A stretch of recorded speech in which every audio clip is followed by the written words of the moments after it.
Alright, it's time for another talk. Thanks for joining me out here in the woods. Seems like Old Man Winter is returning. We're going to get some snow tonight. Well, it is what it is. So, this is going to be a fun talk. It's about spirituality. It's titled Demigods, Religions, and Spiritual Warfare. So, it's time to talk about the hard things. You know,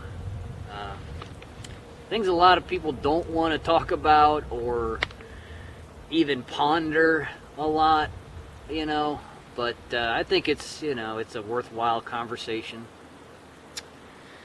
So I want to talk about a demigod, you know, so I have a definition of a demigod: a minor god, or a being that is partially a god and partly human. A mythological being who is partly divine and partly human. An inferior deity. There are a lot of examples of demigods, so I'll give you just a few, you know, easy ones. So in the ancient past, we have the Anunnaki, who were the ancient alien gods of the Mesopotamia. Enlil and Enki were the sons of Anu. So, you know, Anu was the creator god. Enlil and Enki were the offspring. And you can look at the Epic of Gilgamesh, you know, read that, and you'll kind of see their story.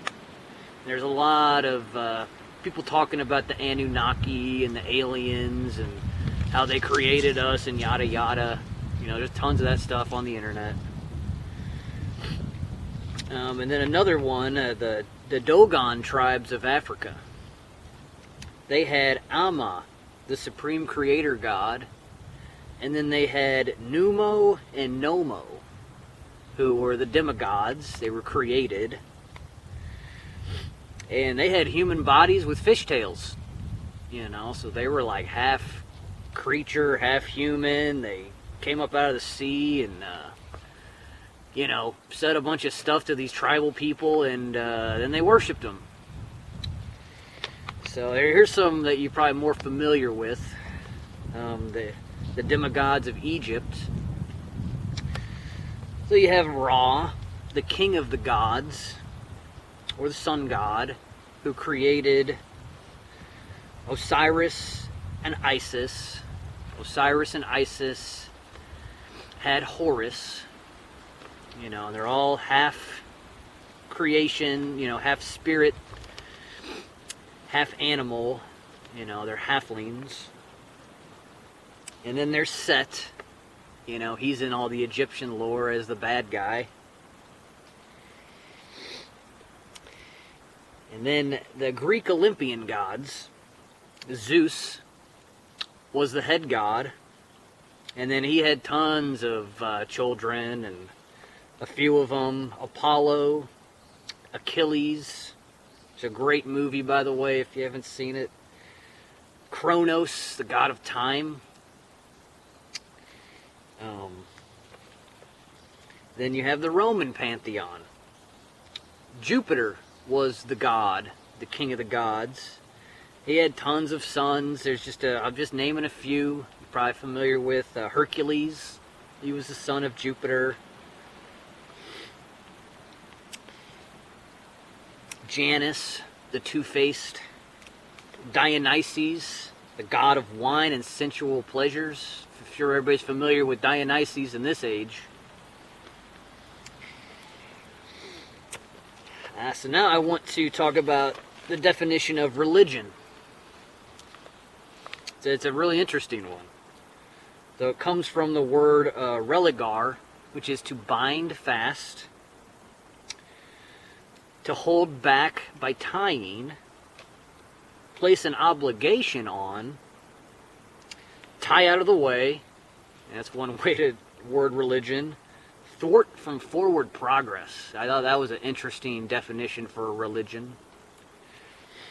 Also, they have moor, which is to tie a boat so it stays in the same place. That's another root of the word religion. So that's sort of the negative form of religion. There's a positive form, because, you know, everything's inverted in the realm right now. But the positive form of religion is to bind back, you know, to unite with the Spirit again, with the truth, as I see it. The only true religion is truth. It frees you from this world. It does not bind you to it or its mad traditions.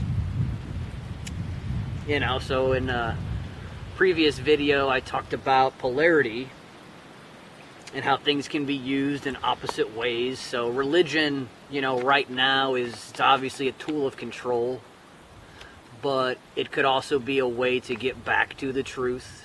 It's interesting. So I kind of talked about some older demigods of the past. I want to talk about the modern demigods and traditions. We have Hinduism. It's a big one. The gods were called Devi and Deva. And they had a holy trinity of Brahma, the creator, Vishnu, the preserver, and Shiva, the destroyer. Which they're basically demigods. Then you have the Abrahamic religions, very popular these days. You have Christianity, which has Jesus, or the Christ. You know, he's born unto Joseph and Mary in the town of Bethlehem by the Holy Ghost, got Mary pregnant. You know, so that's another, Jesus is a demigod. He's a half spiritual being and half human, as they say. And then they have a holy trinity of the Father, the Son, and the Holy Ghost. And then you have Islam. It's the other Abrahamic religion, which this one, supposedly 700 years after Christ, Islam was created by this guy named Muhammad, who he had visions from God. And he ended up basically taking over the whole region with his new vision and belief of a one God. You know, they were out there worshiping kind of like the Roman pantheons or the Greeks. You know, they have many gods and all these different ways of worshiping it. Muhammad said, you know, that's evil. Anybody who does that needs to die. So he basically used the idea of a one God, Allah, and took over the whole region, you know, and convinced a bunch of people to kill each other over his visions he had. So I don't know what to... I just think Islam's kind of the most obvious one to see how it's controlling people. You know, they shout Allah snack bar as they blow stuff up. They circle a big black box in Mecca, whatever that means. And they kneel to the black box in Mecca 5 times a day. You know, the women have to wear beekeeper suits. Some crazy reason they can't express how beautiful they are, you know. So, you know, if you were to compare Islam, if it was happened in America... I read a book and they put it this way, and I thought it was kind of crazy. It would be like Americans circling the Washington Monument, you know, because he kind of founded the country or whatever. We'd be bowing to the Washington Monument 5 times a day, and wearing tricorn hats and the clothes of the past still, you know. So I thought if... you know, the Islam tradition was in America, it'd be pretty ridiculous to most people.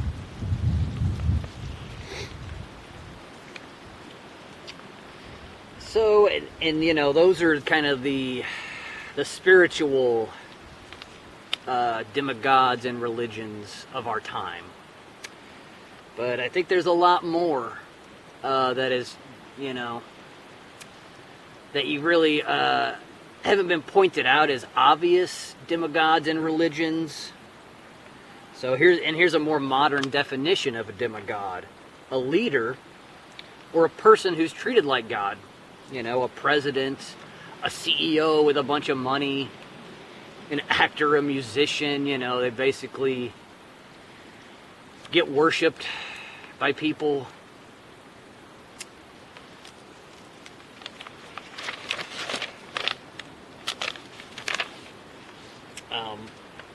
A deified mortal. Demigods were really the first superheroes.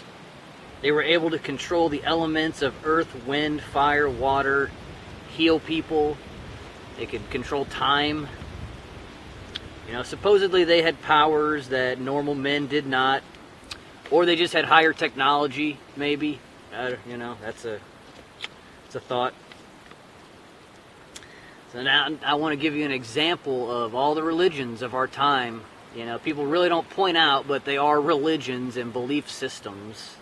Basically anything with an ism behind it. Materialism is a belief that everything is physical, right? Like somehow all these thoughts, all of the consciousness that flows through you is coming from a physical thing, and it's, you know, instead of, the way I see it is none of this could exist without a consciousness or somebody experiencing the physical, you know. So materialism is a trip for me. So I just think it's the most obvious falsity. And then there's scientism. It's pretty closely related to materialism. It's just belief-based science, you know, as opposed to everybody using their own mind to verify what is true. You know, you just believe what the priest, the scientist says. They capture the atheists' minds. And the atheist will always be convinced as long as you create a new model or a theory for them. You just got to keep creating something, you know, in science. You don't really have to observe and base anything off of that anymore. They just keep creating a bunch of black hole theories, gravity, as I say it. It's all theories still. None of it's actually been proven. But if you just keep building upon your theories and keeping people busy, trying to explain all that, scientism is created. You know, belief-based science instead of natural science. It's what I do. I observe things and then go from there. You don't just pull something out of the sky and say, oh, let's try to prove this to everybody. You just sit back and observe. And it kind of, things naturally unravel themselves and show you the truth.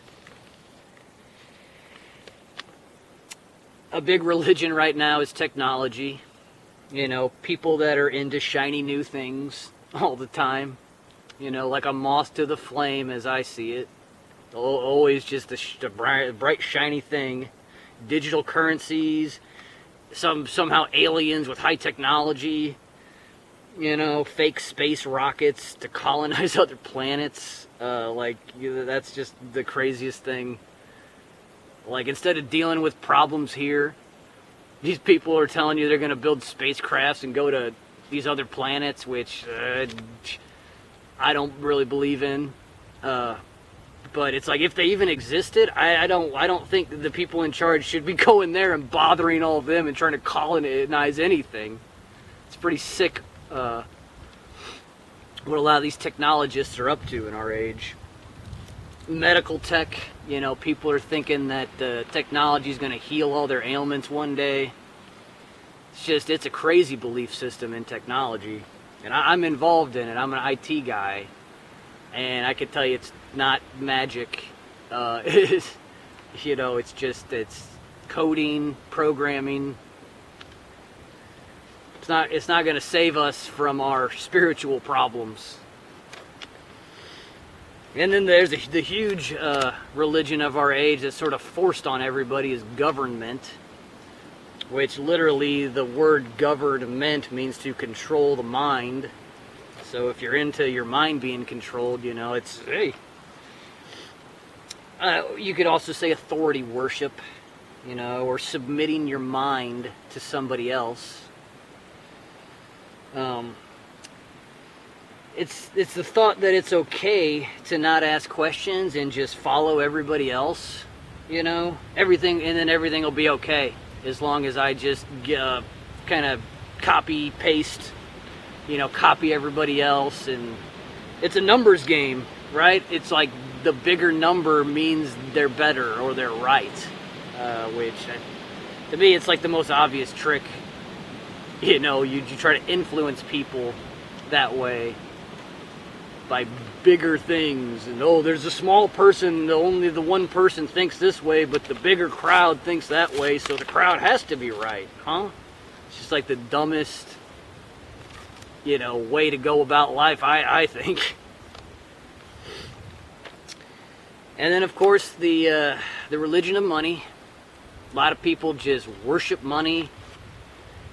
It gets them everything they need in this life. That's all. They'll do anything for it.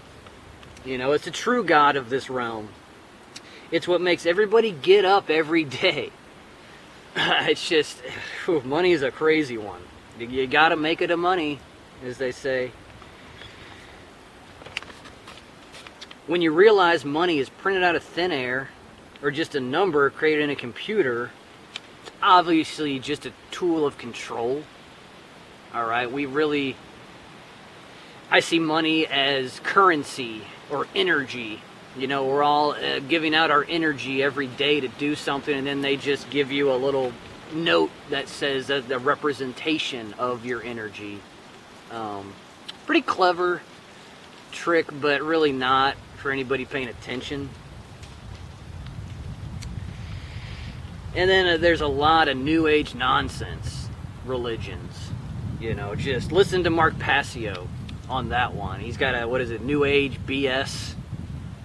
Sitting in the lotus position and meditating and just thinking that's going to fix everything.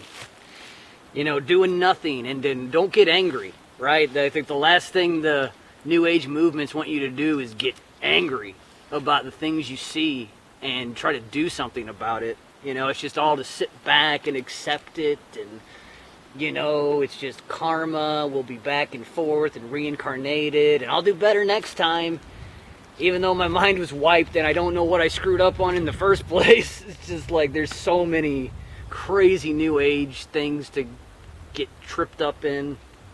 The non-duality talks, man, you want to really test your mind, go listen to people talk about non-duality. It's just the weirdest. I kind of get what they're saying. We're all one, and this and that, but they really just don't end up making any sense with what they talk about. It makes sense to them, I think, but it's not practical, in a lot of ways. The Hollywood spirituality. I gotta point out this podcast that I started watching, and every time I watched it, I just had this intuition tell me there's something off here. It's the Know Thyself podcast, and the guy seems great. I agree with so much of what he has to say and the guests he has on. There's just something twisted about it, something a little Hollywood, New Agey. Not really as raw, I think, as spirituality actually is. I think the birds agree. And then there's another big religion a lot of people are into is Satanism. A lot of people are Satanists and they don't even know it. Because Satanism is just using others for your personal gain. And you could just see how a lot of this society, this world, is bent on taking advantage of the dumb people or the ones not paying attention.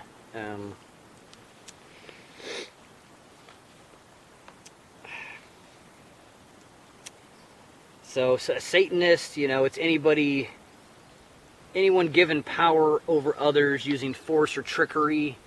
So I want to list a bunch of Satanists in our time. All the world leaders, all the presidents, politicians, the police, the military, you know, they literally beat people for money. They steal from them if you're driving this way or that way. Like, they have no morality about them. They're just beasts that use brutish tactics to live in this realm. Allopathic modern medicine. I mean, they're big time Satanists. They poison people. They keep them coming back. It's like they make money off of people's suffering. It's crazy. Actors, musicians, you know, they really take it, they influence people.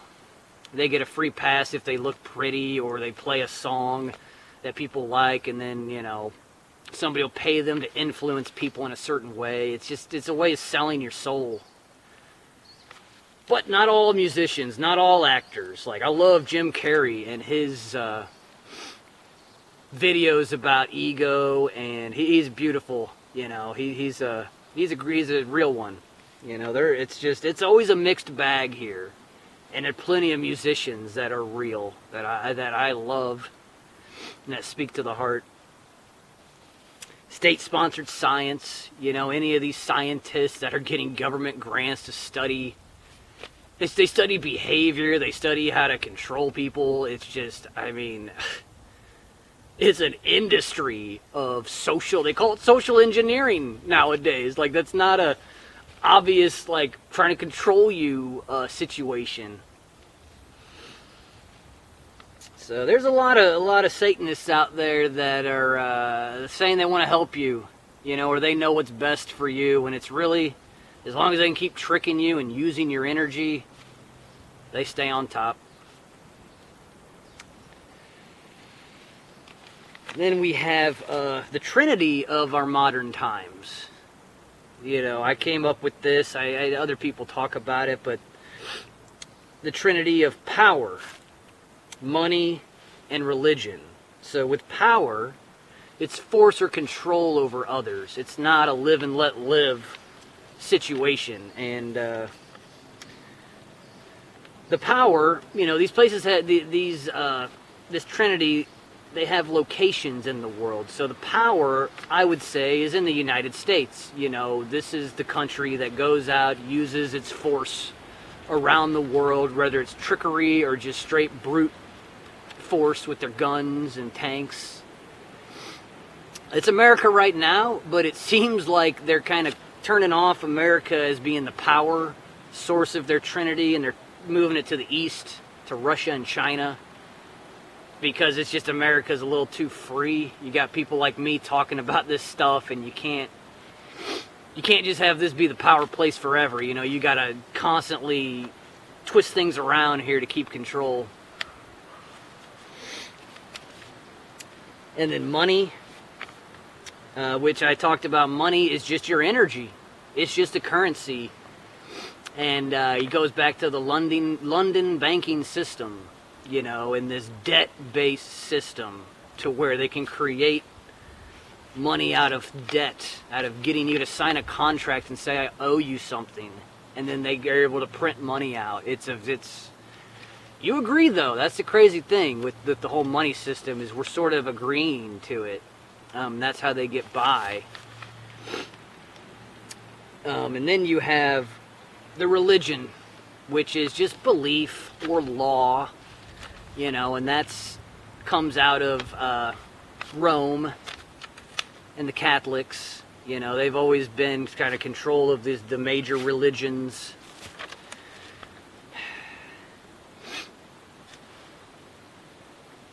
In the law, you know, we're basically going by the Roman Empire, the law they had. That kind of weird, you know. So it's like an unholy trinity of power, money, and religion that seems to be, you know, capturing a lot of souls right now.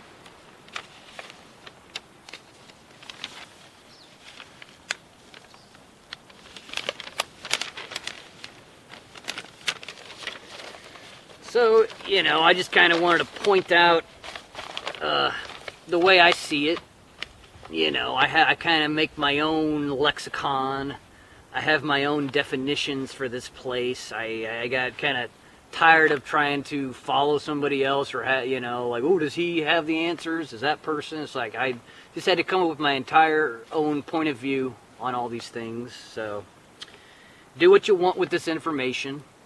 Just trying to show you the way I see things here. Maybe it'll help.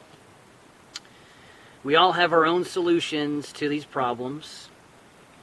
In a future video, I'll talk about my religion and how I'm finding my way back to spirit. Figured this would be a good starting point because the classic way to knowledge is to eliminate things that you know are not true. So instead of just taking something and trying to prove it, it's also, what is it? It's a strongman argument, you know. If you've got a debate with somebody, you research their side of the debate better than they know, you know, so you know up and down if it's real or not, instead of just trying to sit there in your belief or what you think is true and prove that. It's like, no, just study all their stuff and find holes in it, right? Just it's a very scientific way of finding truth. You know, just step by step, test out things, make sure if they're real or not, you know, and then you just eliminate that one and move on to the next thing that you think might be true and really test it.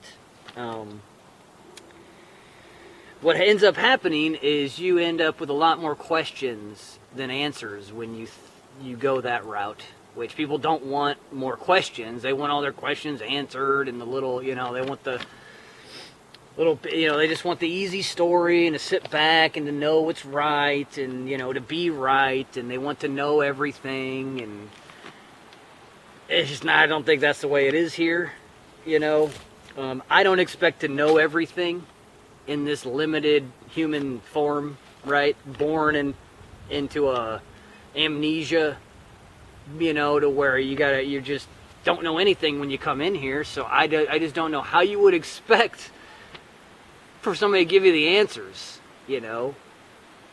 It'd be one thing if we all like were at peace all day and like hung out with each other and loved each other, you know, and taught each other truthful things, and you know, then you're born into that world. It'd be a little easier, you know, to trust what has been put before you, but not in this age.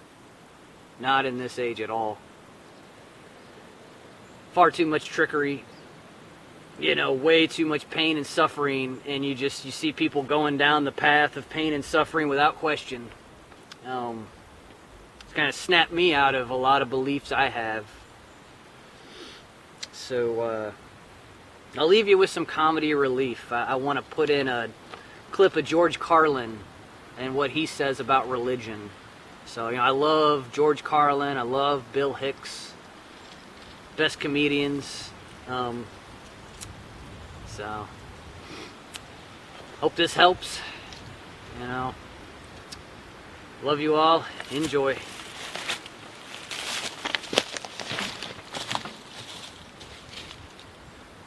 Truth, folks. I gotta tell you the truth. When it comes to bullshit, big time, major league bullshit, you have to stand in awe.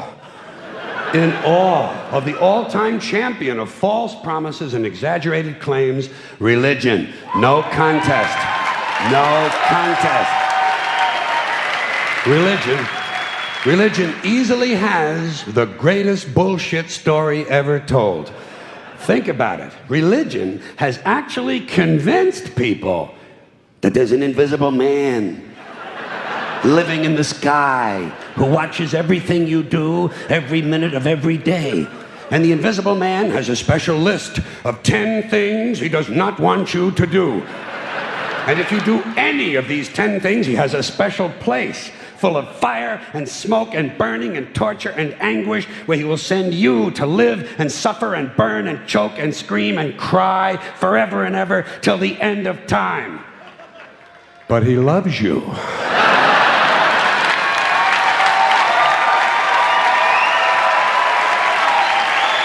loves you. He loves you and he needs money. He always needs money. He's all powerful, all perfect, all knowing, and all wise. Somehow, just can't handle money. Religion takes in billions of dollars. They pay no taxes, and they always need a little more. Now, you talk about a good bullshit story. Holy shit.